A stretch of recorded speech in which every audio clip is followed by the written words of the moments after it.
Սև Բերդ կամ Սև Ղուլ, հուշարձան Հայաստանի Հանրապետության Շիրակի մարզի Գյումրի քաղաքում, 1834 թվականին կառուցված ամրոց է։ Անի ստորգետնյա կառույցների նման Սև Բերդի համար էլ ստորգետնյա ուղիներ են կառուցել և Բերդից ճանապարհներ են եղել դեպի ներկայիս Մայր Հայաստան հուշարձանը և Կարմիր Բերդը։ Ընդգրկված է Գյումրիի պատմության և մշակույթի անշարժ հուշարձանների ցանկում։ Բերդի կառուցման անհրաժեշտությունը ծագել է ռուս-պարսկական երկրորդ պատերազմի ավարտից հետո։ Թուրքիայի դեմ հնարավոր պատերազմը հաշվի առնելով, ռուսները սկսեցին հատուկ ուշադրություն դարձնել Գյումրու ամրացմանը։ 1828 թվականին Թիֆլիսի զինվորական նահանգապետը Անդրկովկասում գլխավոր հրամանատար Իվան Դիբիչին նամակ էր հղել, որում ասվում էր. Թուրքերի դեմ հնարավոր պատերազմի դեպքում անհրաժեշտ կլինի Գյումրիում կառուցել բերդ և այն խիստ ամրացնել, որպես կարևորագույն ռազմական հենակետ։ Սև Բերդն ի սկզբանե եղել է Ալեքսանդրապոլի պաշտպանական կառույց, ծառայել է որպես զինվորական բանտ։ Միայն 1877-ից 1878 թվականների ռուս-թուրքական Բալկանյան պատերազմից հետո, երբ ռուսները գրավեցին Ղարսը, Ղարսի բերդը դարձավ առաջնակարգ պաշտպանական բերդ,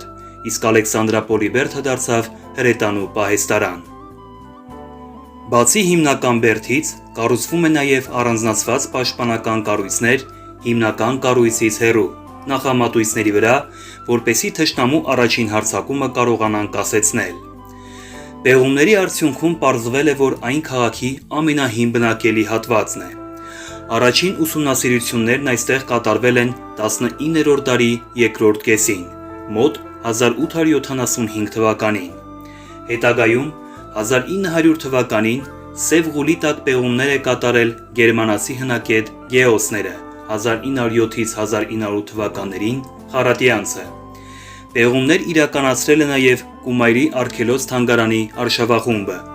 Պեղումների արդյունքում գտնվել են մի փոքր բնակավայր սրբատեղիով, փոքր արձան, ցլիկ, անտիկ ժամանակաշրջանի դամբարանադաշտ։ Ամբողջ հարթավայրը սկսած աշտարակից մինչև ամրոցի վերջ հոյակապ հնագիտական հուշարձան է,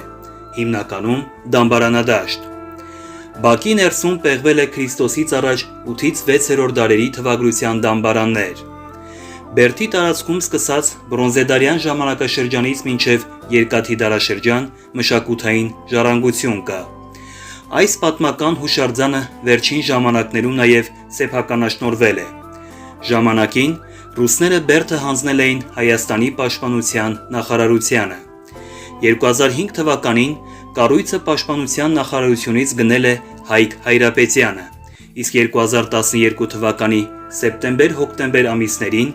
կառույցը վերավաճառվել է Բալասանյանների ընտանիքին։ Սեփականատերը Միսակ Բալասանյանն է։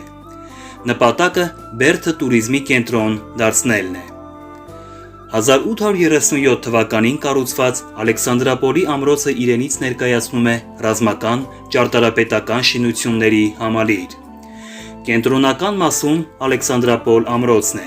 3 դարպասներով։ Կենտրոնում Սուրբ Ալեքսանդրա եկեղեցու հատակագիծն է և Ալեքսանդրապոլի ընդհանուր պաշտպանական համալիր հանդիսացող հարավային և հյուսիսային բերդերը։